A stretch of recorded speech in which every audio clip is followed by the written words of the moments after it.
안녕하세요. 결혼한 지 5년 차에 딸아이 하나를 키우고 있는 30대 후반의 워킹맘입니다. 집안일을 하면서 다른 분들의 사연을 재밌게 듣곤 했는데 오늘은 제 이야기를 해보려고 해요. 바로 저희 남편에 대한 이야기인데요. 저희 남편은 사람이 게으른 건 아닌데 매사 성의가 부족하달까요? 그리고 그런 남편을 더는 제가 받아주질 못하겠어서 이번에 제대로 본때를 보여줬습니다. 생각해보면 연애 때부터 결혼할 때도 그렇고 남편은 늘 수동적인 사람이었어요. 뭔가를 먼저 하자 하는 적이 없었고 하다못해 뭐가 먹고 싶냐고 물어도 아무거나 괜찮다고 대답하는 식이었지요. 근데 연애 때는 그런 남편의 태도가 저를 배려해서 그러는 줄 알았습니다. 저는 제 의견이 확실한 사람이었기에 남편의 그런 뜨뜻미지근한 반응이 처음엔 오히려 다행이다 싶기도 했고요. 물에 물 탄 듯 술에 술 탄 듯 그런 느낌이라고 해야 할지 아무튼 싸울 일이 없으니까 좋았거든요. 그런데 결혼을 하고 아이가 생기니까 그런 남편의 성격이 좋기만 한 게 아니래요. 제가 전업주부면 모를까. 육아휴직을 제외하고는 계속해서 저도 맞벌이를 하고 있었거든요. 그런데 여전히 육아도 그렇고 살림도 그렇고 집안 대소사를 챙기는 것도 그렇고 전부 다 제가 먼저 나서서 이렇게 하자 저렇게 하자 해야만 남편이 따라오더라고요. 한마디로 무슨 상황이건 간에 제가 나서지 않으면 진행이 안 되던 거지요. 그러니 하루하루가 어떻게 가는지도 모를 만큼 피곤함의 연속이었어요. 그래서 결국 결혼에 첫돌진하고 남편한테 육아든 살림이든 뭐든 하나만 좀 도와달라고 부탁을 했는데 남편이 회사 일이 너무 많아서 다른 데다 신경 쓸 여력이 없다며 제 부탁을 단칼에 거절하더라고요. 남편의 무신경한 반응에 마음이 많이 상했습니다. 하지만 그렇다고 알겠다 한마디 하고 물러나기엔 제가 정말 힘들었거든요. 그래서 제 나름대로 머리를 써보기도 했네요.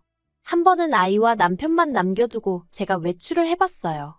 외출이라고 해봤자 혹시 모를 상황이 걱정돼서 집 앞 카페에 가 있던 게 전부지만 어쨌든 남편이랑 애랑 둘만 남겨두고 나오면 남편이 애를 좀 봐주겠지 하는 믿음은 있었네요. 하지만 웬걸 밖에서 딱 2시간 있다가 집에 들어갔는데 그새 어머님이 와 계시더라고요.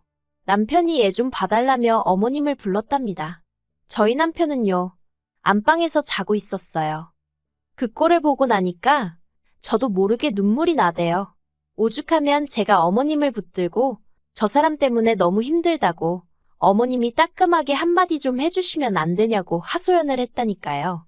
그런데 어머님은 남자라서 그런 걸 모른다 아버님을 닮아서 무뚝뚝해서 그런 거다 이참에 네가 좀 가르쳐봐라 라는 입에 발린 말씀만 하는 거예요. 그리고는 남자는 여자하기 나름이라면서 저더러 남편한테 너무 떽떽거리지 말라나요. 솔직히 어머님이 실제로는 아무 말씀도 안 하실지라도 제 앞에서 말 한마디라도 우리 며느리 고생이 많다 내가 아주 혼쭐을 내줄게 해주셨으면 저 솔직히 지금까지도 참고 살았을지도 모르겠습니다. 이따금씩 어머님한테 기대서 위로받는 정도로 만족하고 남편을 그저 저 인간은 원래 저런 인간인가 보다 생각하고 살았을 거예요. 하지만 어머님은 한마디로 남편이 그 모양인 건 정상이고 제가 너무 많은 걸 바란다는 듯이 말씀을 하셨거든요. 그리고 그게 너무 서운하고 섭섭하더라고요. 그래서 어머님더러 자기 자식을 2시간도 못 봐서 어머니 부르는 게 정상이냐고 한마디 해버렸네요. 한번 그렇게 어머님한테 내지르고 난 후로는 반쯤은 포기한 마음으로 살았습니다. 애 때문에 이혼은 생각도 못했고요. 그런데 포기를 했다고 말은 했지만 저는 밀린 집안일과 육아로 혼이 빠져나갈 듯 바쁜데 혼자 소파에 들어누워 TV나 보면서 낄낄거리는 남편이 눈에 보일 때면 이따금씩 울화가 치밀었지요. 그래서 결국 작년 말쯤에 다시 한번 남편에게 진지하게 이야기를 했어요. 내가 혼자 고생하는 걸 보면 어떻냐고 도와주고 싶다거나 하다못해 내가 피곤하겠다는 생각이 안 드냐고 물었네요. 그랬더니 한다는 말이 제 성격이 문제랍니다. 안 해도 되는 걸 굳이 일을 벌리니까 힘든 거 아니냐면서 단순하게 대충대충 살자대요. 그리고 남편이 말하는 대충대충이란 건 여행할 필요 없다 TV에서 방방곡곡 다 보여준다. 맛집이나 동네 식당이나 자기는 뭘 먹어도 맛이 비슷해서 안 가도 된다. 애 데리고 키즈카페 뭐 타러 다니냐 손에 핸드폰 들려주면 좋아한다. 어차피 계절은 계속해서 돌아오는데 계절마다 옷 정리는 왜 하냐. 어이가 없었지요. 남들 하는 만큼만 능력되는 한도 내에서 즐겁고 가정에 도움이 되는 쪽으로 노력을 한 건데 남편 눈에는 다 쓸데없는 짓으로 보였던 모양이었으니까요. 그리고 남편은 계속해서 자기는 저처럼 안 살았어도 지금 이날이 때까지 문제없이 잘 지냈답니다.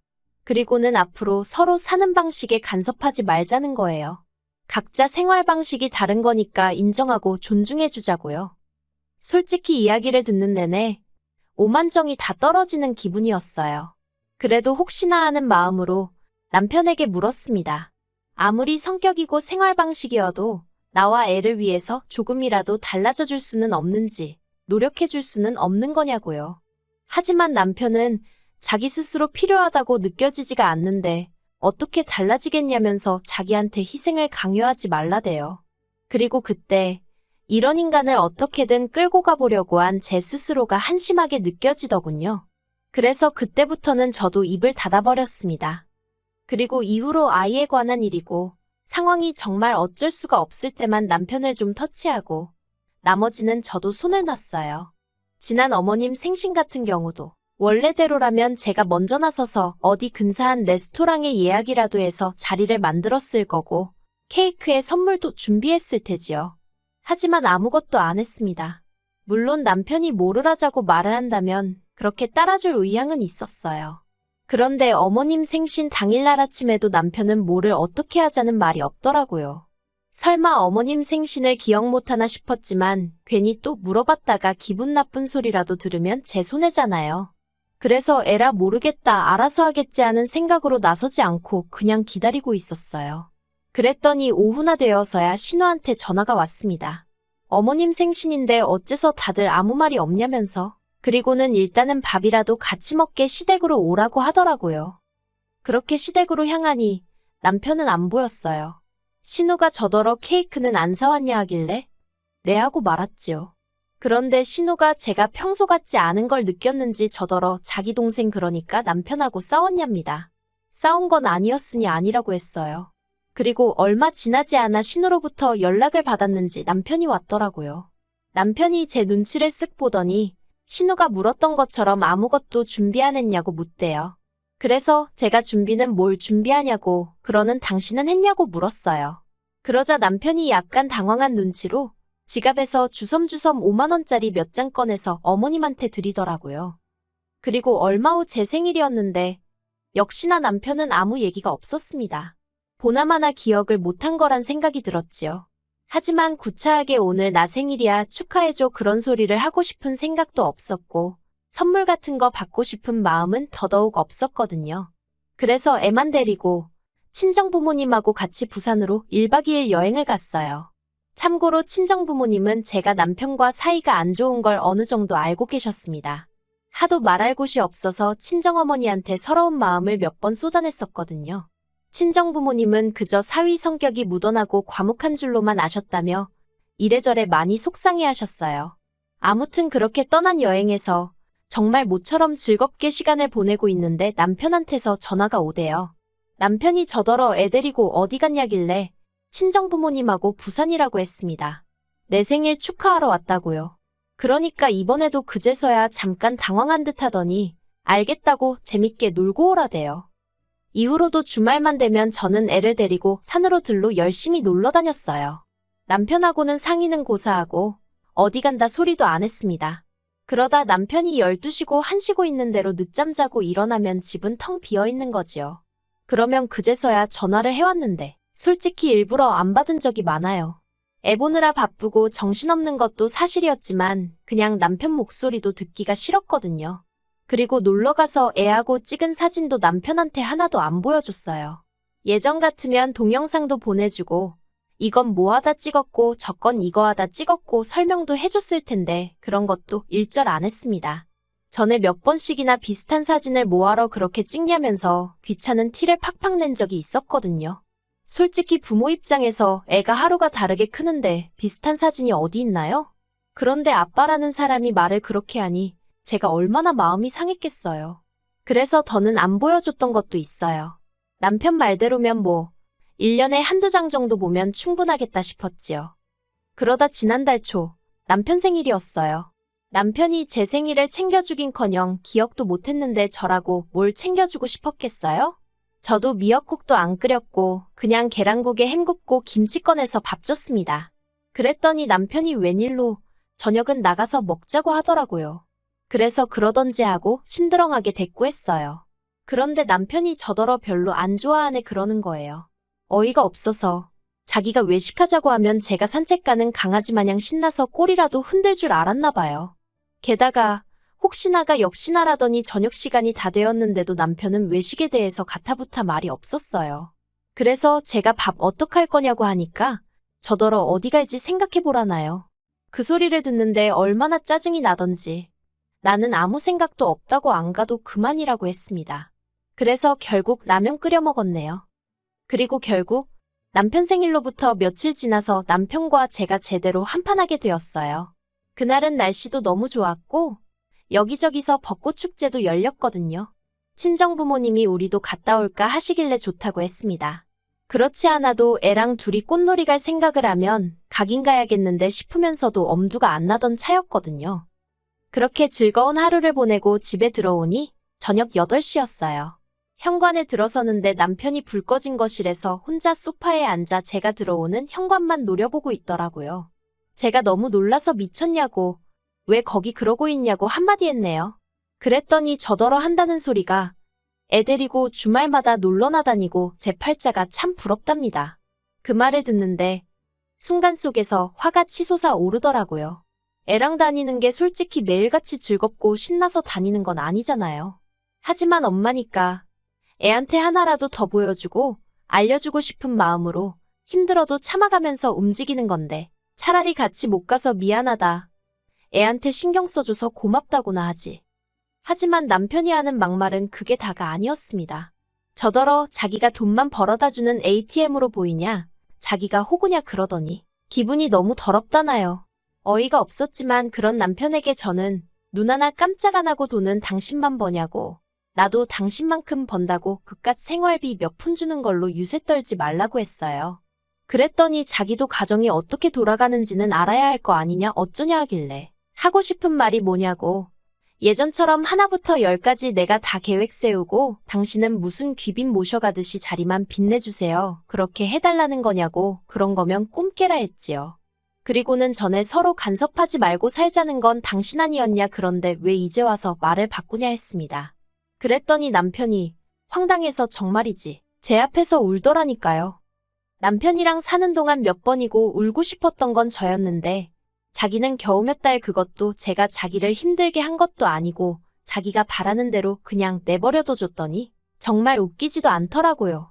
그래서 울던지 말던지 내버려두고 애 데리고 안방에서 잤어요. 자기가 울면 상황이 얼마나 달라질 줄 알았나 생각하니까 화가 더 나기도 했었고요. 그런데 이튿날 어이없게도 남편이 또 어머님을 불렀더군요. 남편이 어머님한테 뭘 어떻게 설명한 건지 어머님이 화가 단단히 나셔서 저희 집에 오셨습니다. 그리고는 저더러 얘기 좀 하자 하시더니 아무리 그래도 그렇지 어떻게 남편을 울리냐면서 다짜고짜 남편한테 가서 사과하라고 하시는 거예요.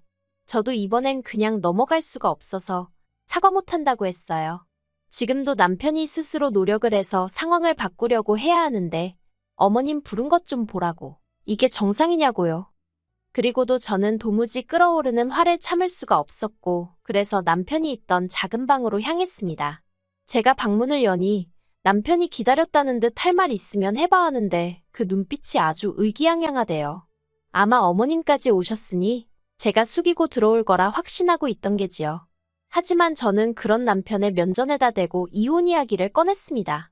아무리 생각해도 더는 당신이 나아질 것 같지 않다고, 더 이상 내 소중한 인생을 당신 같은 사람이랑 낭비하고 싶지 않다 했지요. 그리고는 그 길로 어머님이 뭐라고 하시는데 그냥 어머님한테도 건성으로 인사만 하고 애 데리고 나왔어요. 친정부모님한테 이혼하자고 했다고 소식을 전하니 두 분 다 잠깐 말이 없으시대요. 하지만 이내 잘했다고 하셨습니다. 그러면서 어디 다른 데로 가지 말고 친정으로 오라길래 친정으로 갔어요. 그리고 남편도 많이 놀랐는지 얼마 지나지 않아 저희 친정으로 절 보러 왔더라고요. 진심으로 사과하러 왔다면서 기회를 한 번만 더 달라고. 제가 그 정도로 상처받은 줄 몰랐답니다. 그런데 그런 남편의 사과를 참으로 오랫동안 기다려왔었는데 말이지요. 막상 남편이 사과를 해오니 너무 늦었다는 생각이 들대요. 솔직히 한번 봐줬다가 세월은 세월대로 가고 저만 또 개고생하고 그러면 어떡하나 싶기도 했고 그래서 남편한테 그냥 돌아가 달라고 했어요. 그리고 결국 저는 결심한 대로 이혼을 하기로 마음을 굳혔습니다. 절대로 이혼 못한다고 버티는 남편 때문에 지난 주말에 변호사 만나서 이야기하고 왔어요. 가정과 아이 육아에 성실하지 못한 것도 충분히 이혼 사유가 된다는 변호사의 말이 어째선지 많은 위로가 되대요. 어머님은 남편이 제가 돌아오기만을 기다리며 현관문도 안 잠그고 집에 혼자 있다며 저더러 제발 마음 고쳐먹고 한번 찾아가 보라고 전화를 해오셨습니다. 그리고 아이러니하게도 그런 어머님의 전화를 받으며 정말 사람은 안 바뀐다는 걸 다시 한번 깨닫게 되었어요.